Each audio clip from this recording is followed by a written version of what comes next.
Tage lang Kreatin genommen und das ist passiert. Es war einmal ein junger Wissenschaftler namens Dr. Paul, der sich sehr für Kreatin und seine Wirkungsweise interessierte. Er begann mit Hilfe seiner Experimente und Tests die Eigenschaften und Wirkungsweise von Kreatin auf den menschlichen Körper zu untersuchen. Nach etlichen Tests, stundenlangem Forschen und intensiven Beobachtungen bemerkte Dr. Paul, dass Kreatin ein mächtiges und sehr wirksames Supplement ist, was etliche positive Vorteile für den menschlichen Körper mit sich bringt. Daraufhin rekrutierte er Freiwillige und gab ihnen jeden Tag eine Dosis Kreatin. Nach einiger Zeit bemerkten Dr. Paul und seine Kollegen signifikante Veränderungen und Verbesserungen bei den Freiwilligen in Bezug auf Ausdauer, Kraft und auch Muskelwachstum. Hört sich schon fast zu gut an, um wahr zu sein, oder? Genau das wollte ich nämlich für mich selber herausfinden und deswegen habe ich 30 Tage lang jeden einzelnen Tag Kreatin genommen. Den letzten Schluck muss man immer noch mal so ein bisschen umrühren, damit auch wirklich alles mitkommt, weil am Ende setzt sich das doch immer so ein bisschen ab. Cheers.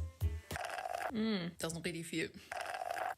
Ich mache selber Kraftsport und mehr Ausdauer, aber natürlich vor allem auch mehr Stärke und Kraft sind natürlich etwas, was ich absolut begrüße bei meinem Training. Als allererstes habe ich geschaut, welches Kreatin ich denn überhaupt über diese Zeit nehmen möchte. Denn hier gibt es doch tatsächlich Unterschiede und es gibt viele verschiedene Varianten von Kreatin. Einige sollen schneller wirken, einige sollen besser vom Körper absorbiert werden und einige sind einfach extrem teuer im Gegensatz zu anderen Varianten. Schnell habe ich aber herausgefunden bei meiner Recherche, dass wohl das beste Kreatin für mich und für meine Challenge das Kreatinmonohydrat ist. Da es leicht absorbierbar vom Körper ist, es wird leicht dem Körper zur Verfügung gestellt und es ist auch noch relativ preisgünstig. Natürlich habe ich mich aber gefragt, wie viel Kreatin soll ich denn eigentlich jeden Tag nehmen? Und hierzu hören wir uns jetzt erstmal eine Geschichte an. Es war eine Also als erstes sehr interessant für Vegetarier, denn Vegetarier stellen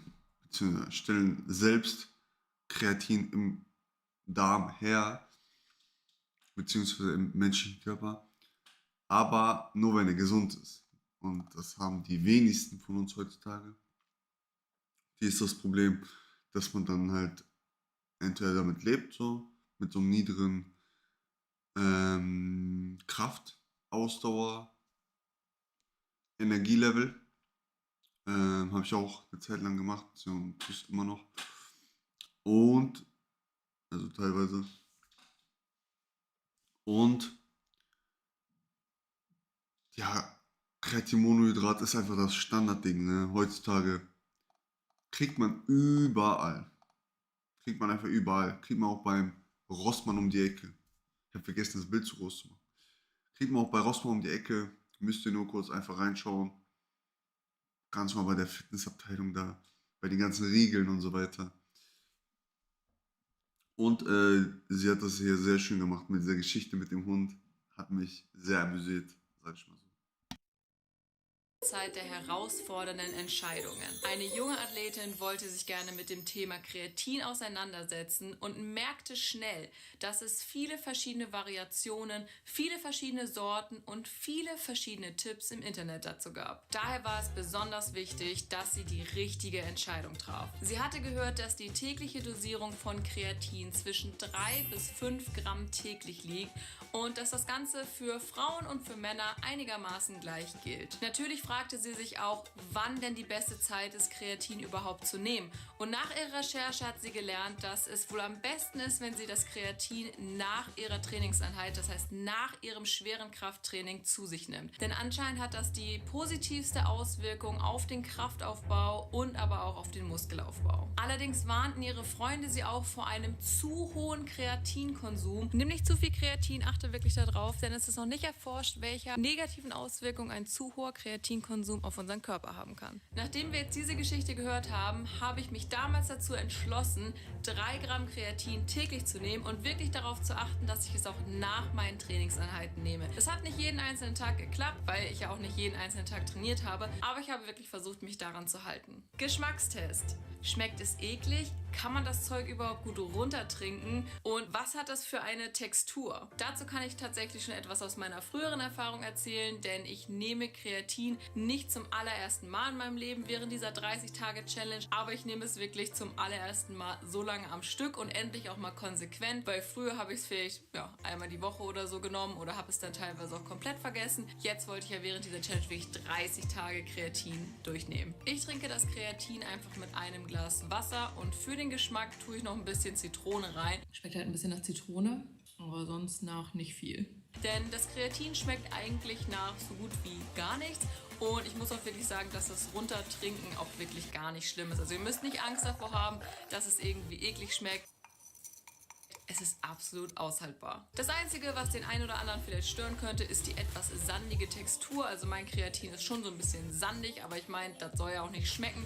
Das trinkst du in einem Schluck runter und dann passt das auch. Wer meinen Kanal schon etwas länger verfolgt, weiß, wie wichtig mir Gesundheit, eine gesunde Ernährung und natürlich aber auch mein inneres Wohlbefinden sind. Und genau hierbei unterstützt der heutige Sponsor des Videos Sunday Natural. Bei Sunday Natural findet ihr über 1500 Produkte von höchster Qualität und höchster Reinheit in den Kategorien Vitamine, Vitalstoffe, aber auch Tees und superarische und auch viel außerdem beim gegen innere Absinse unbedingt mal testen. Was ich bei Sunday Natural besonders toll finde, ist, dass das Unternehmen direkt mit den basierbaren 10% auf in der Info linkt. Nochmal ein ganz großes Dankeschön, die du sicherlich noch nicht kanntest und ich vor meiner Recherche auch nicht. Und ich war sehr überrascht. Nach einigen Nachforschungen realisierte ich, dass Kreatin eines der meist untersuchtesten Supplements in der Fitness- und Gesundheitswelt ist. Es wurde tatsächlich schon mehrfach bewiesen in Studien, dass es positive Auswirkungen auf die Muskelmasse, auf die Kraft, aber auch auf die Ausdauer haben kann. Natürlich aber nur bei einer regelmäßigen Anwendung. Und wenn euch das Video bis hierher gefällt, würde ich mich unglaublich darauf freuen, wenn in dem Video jetzt ein Daumen nach oben geht. So sehe ich, ob ihr den Content auch wirklich feiert oder ob ich vielleicht was anderes machen soll oder ob ich halt auch mehr von diesen Videos mache soll. Kreatin wird hauptsächlich über die Nahrung aufgenommen, aber zum Beispiel für Kraftsportler oder auch für Bodybuilder oder allgemein für Leute, die was für ihre Fitness machen möchten, kann es von Vorteil sein, eine etwas erhöhte Kreatindosis zu nehmen und halt mit einem Supplement nachzuhelfen. Was mich dann aber doch schockierte, war das Folgende. Ich stieß auf einige interessante Studien, die zeigten, dass Kreatin in Kombination mit bestimmten anderen Supplements und Vitaminen tatsächlich die Wirkung nochmal vervielfacht. Dazu gehören zum Beispiel Vitamin D, Omega-3 und aber auch Selen. Während dieser 30 Tage habe ich immer mehr über Kreatin herausgefunden und war teilweise wirklich extrem fasziniert von der Wirkungsweise von diesem Stoff auf den menschlichen Körper. Und wusstest du zum Beispiel, dass Kreatin natürlicherweise auch im Körper vorkommt und dass es hauptsächlich aus 3 verschiedenen Aminosäuren besteht? Oder wusstest du zum Beispiel, dass Kreatin nicht nur ideal ist für Sportler und für Bodybuilder, sondern auch für Menschen mit gesundheitlichen Problemen, wie zum Beispiel mit einer Muskelschwäche? Da kann es tatsächlich auch von Vorteil sein, wenn man etwas mehr Kreatin supplementiert. Was mich dann aber wirklich aufhorchen lassen hat, ist die Erkenntnis, dass Kreatin eventuell eine größere Rolle bei Angst und auch bei Stress mitspielt, als wir es eigentlich dachten und hier wirklich zur Verringerung beitragen kann. Einige Studien haben nämlich gezeigt, dass es unsere kognitive Funktion und auch unsere Stimmung aufhellen kann. Das scheint ja ein wirkliches super Supplement zu sein, ein wahres Wundermittel. Aber wie waren denn jetzt meine Erkenntnisse während dieser 30 Tage und habe ich davon überhaupt was gespürt? Ich kann verstehen, dass in Kombination mit Vitamin D und Omega-3 und Selen das Ganze hier sich viel verbessert. Sehr, sehr viel. Denn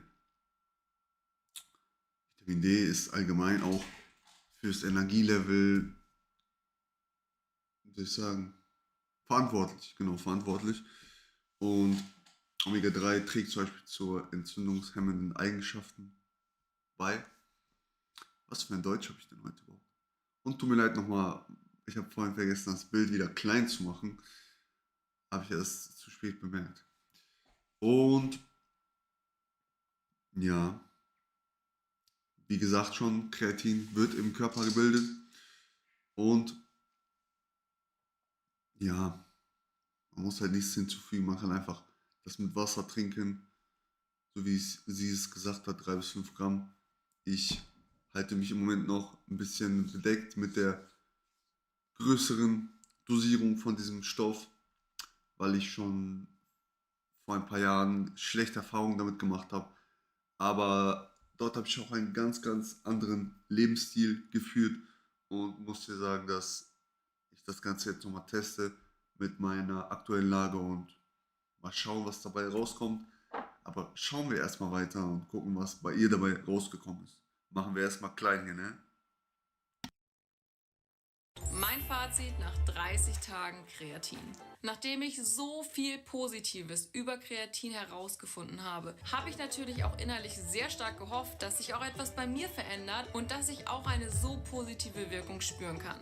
Ich muss aber sagen, die ersten Tage habe ich nicht wirklich eine Veränderung gespürt. Das war mir aber eigentlich auch schon klar, denn Kreatin braucht ja eigentlich schon etwas, um zu wirken. Trotzdem, nach 2 Wochen und absolut keiner Veränderung, dachte ich mir so, ist das vielleicht doch alles nur Quatsch? Und bevor ich euch von meinen finalen Ergebnissen erzähle, möchte ich hier noch einen kleinen Warnhinweis aussprechen. Wenn man Kreatin zu sich nimmt, ist es wirklich essentiell, dass man ausreichend Wasser trinkt. Leute, das ist ganz, ganz wichtig. Bloß nicht einfach nur Kreatin nehmen und dann irgendwie nur einen halben Liter am Tag trinken. Das ist gefährlich. Kreatin trägt nämlich dazu bei, dass sich Wasser in den Muskeln ansammelt und wenn man dann zu wenig trinkt, dann können die Muskeln schmerzen oder auch anschwellen. Deswegen stay hydrated, so oder so, aber vor allem, wenn ihr Kreatin zu euch nehmt. Jetzt aber zu meinem Fazit. Tatsächlich konnte ich dann doch am Ende der Challenge feststellen, dass sich meine Kraft, aber auch meine Ausdauer etwas verbessert haben. Es waren jetzt nach diesen 30 Tagen keine signifikant riesigen Veränderungen, aber ich habe zum Beispiel gemerkt, dass ich bei einigen Übungen tatsächlich mehr Wiederholungen machen konnte als sonst und dass ich auch nach den Sätzen nicht ganz so extrem erschöpft war wie sonst. Zum Beispiel konnte ich bei der Hack Squat Maschine tatsächlich meinen persönlichen Rekord aufstellen und konnte mit 60 Kilo squatten. Auch bemerkte ich am Ende der Challenge doch eine etwas schnellere Erholungszeit nach meinen Workouts und war zum Beispiel nach einem sehr anstrengenden Beintraining am nächsten Tag nicht ganz so K.O., wie ich es eigentlich normalerweise sonst war. Und ja, bin dann natürlich am nächsten Tag schon immer ein bisschen K.O. Das hat sich tatsächlich ein bisschen reduziert, muss ich sagen. Und wenn dich Fitness-Challenges, Abnehmtipps und aber auch Selbstexperimente im Gesundheitsbereich interessieren, dann drückt doch jetzt den Abo-Button und auch die kleine Glocke nebenan, damit du kein Video mehr von mir verpasst. So Leute, und ich weiß nicht, ob das jetzt vielleicht ein bisschen Einbildung war oder ob es wirklich die Wirkungsweise vom Kreatin war. Das kann ich persönlich jetzt nicht so 1:1 sagen. Aber ich hatte auch das Gefühl, dass ich während des Trainings etwas weniger abgelenkt war. Also ich habe nicht so oft zu meinem Handy gegriffen und war irgendwie auch fokussierter. Ich weiß nicht, ob das jetzt eine direkte Folge von dem Kreatin war oder ob ich mich einfach nur besser auf mein Training allgemein konzentrieren konnte, aber ich habe doch da auch einen Unterschied gemerkt. Insgesamt war ich dann doch relativ beeindruckt von den Ergebnissen, die ich während dieser 30-Tage-Challenge erzielt habe, denn Kreatin kostet jetzt wirklich nicht so viel und das einmal am Tag zu nehmen ist auch keine große Herausforderung für mich und dafür dann aber doch solche etwas größeren Ergebnisse zu erzielen, zum Beispiel jetzt auch bei der Kraft oder auch bei meinem Training, das ist natürlich schon grandios. Ich habe festgestellt, dass es für mich und wahrscheinlich auch für viele andere Hobbysportler doch ein sehr gutes Supplement ist, was wirklich weitreichend untersucht ist und tatsächlich auch wenig Gefahren mit sich bringt, wenn man sich an die normale Dosierung hält. Wie geht es jetzt weiter? Ich werde tatsächlich versuchen, jeden einzelnen Tag weiterhin Kreatin zu supplementieren, einfach weil ich noch mehr die Wirkung davon spüren möchte und natürlich auch die positiven Effekte erfahren möchte beim Training, beim Workout oder natürlich aber auch für die kognitive Leistungsfähigkeit, wenn das vielleicht sogar einen positiven Effekt darauf hat. Nehme ich natürlich mit. Was sind denn deine Gedanken zu Kreatin und wie fandest du diese 30-Tage-Challenge? So. Kommen wir zum Ende des Videos. Zum krönenden Abschluss. Kommentar, sag ich mal so. Und zwar, ich kenne Freunde, sehr, sehr gute, krasse, starke Bodybuilder, die halt Kreatin gar nicht nehmen und phasenweise es dann nehmen. Bedeutet, wenn sie es dann nehmen, dann perfekt und abgestimmt und so viel trinken und clean essen und so und so und so und so. Die haben ihre Baustellen. Die essen aber auch natürlich ganz normal Fleisch und so weiter. Das bedeutet, die nehmen auch so oder so Kreatin zu sich durch die Nahrung und produzieren wahrscheinlich auch selbst noch Kreatin. Viel trinken hat sie sehr, sehr recht, denn beim Kreatin entstehen Abfallstoffe, Stoffwechselendprodukte. Das von Kreatin heißt jetzt Kreatinin. Das ist in der Niere nice nachweisbar und wenn man zu wenig trinkt und zu viel Kreatin nimmt, dann kann deine Niere nicht mehr richtig entgiften. Oder sagen wir einfach, die kann nicht richtig funktionieren. Denn dann kann es dazu kommen, dass sie verstopft ist. Das heißt, der Kreatininwert ist zu hoch und die Niere kann das nicht mehr filtern. Bedeutet, das kann zu einer Niereninsuffizienz führen und diese Niereninsuffizienz bedeutet, dass du früher oder später eine Niere hast, beziehungsweise einen körperlichen Zustand hast, wo du jede 2 Tage zum Dialysecenter fahren musst und dein Blut durch eine Maschine reinigen musst. Weil deine Nieren, ich habe gerade Bittertee getrunken, deswegen habe ich auch gerade so widerlich geschaut kurz. Schon lange nicht mehr Bittertee getrunken, aber jetzt wieder angefangen. Ähm, denn die Niere kann das nicht mehr filtern und sie ist dann einfach so kaputt schon, dass sie diese Aufgabe, die sie eigentlich normal ist für sie, nicht mehr ausführen kann. Und hier ist Trinken einfach essentiell. Essentiell. Und ja, dann trinkt man auch 4 Liter am Tag oder vielleicht auch mehr, ich weiß nicht. Ich habe jetzt die Bodybuilder nicht direkt gefragt, aber vielleicht sollte ich das mal tun. Das war's dazu. Ich wünsche euch einen wunderschönen Tag und vergesst nicht zu abonnieren, denn sonst sehen wir uns nie wieder. Jetzt werden einige sagen, ja, das ist ja auch mein Ziel. Alles klar, wir sehen uns.